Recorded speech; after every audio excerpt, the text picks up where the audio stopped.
the biggest project on the horizon is what to do with the high school. Yeah. I think that's the important way to phrase it.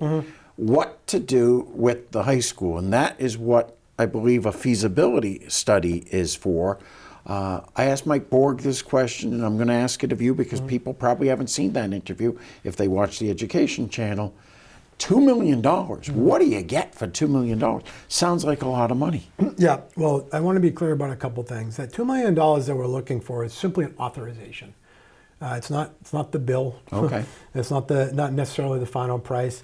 That being said, though, that authorization we're seeking comes from information that we've gleaned from other districts, right? Talking about doing things right. So we've talked to the MSBA, we've done the research on recent projects, we've talked to colleagues, I've talked to owners, project managers, and architects to try to come to like a realistic number, like what should we be going for a project this size. The $2 million is probably a pretty high-end authorization, but it's, again, we wanted to do it right up front, so we didn't have to go back in the future.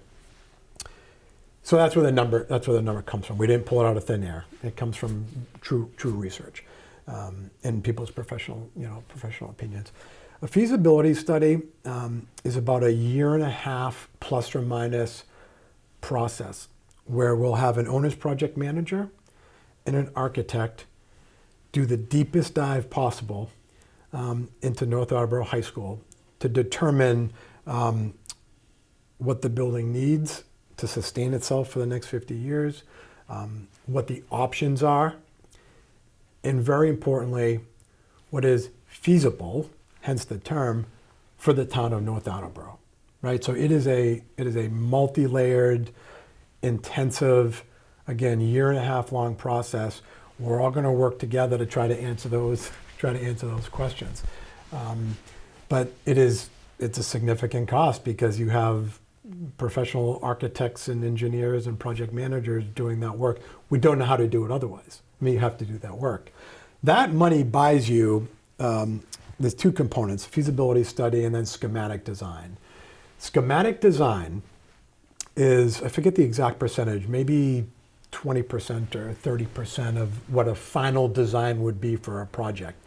But that's going to articulate the scope of the project, say scope, scale, and a budget, okay? And at the end of schematic design, we'll have a number to take to the town to say, here's the option that we're recommending based on all this 1.5 year study.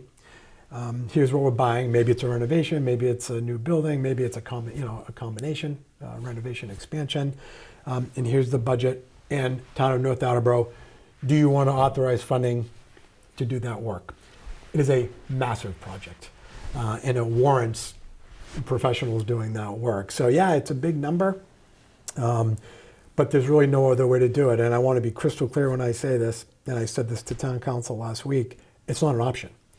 If we want to engage with MSBA, meaning do we want to participate in the state-funded grant program, a reimbursement program for our school building project, they require the feasibility study and schematic design.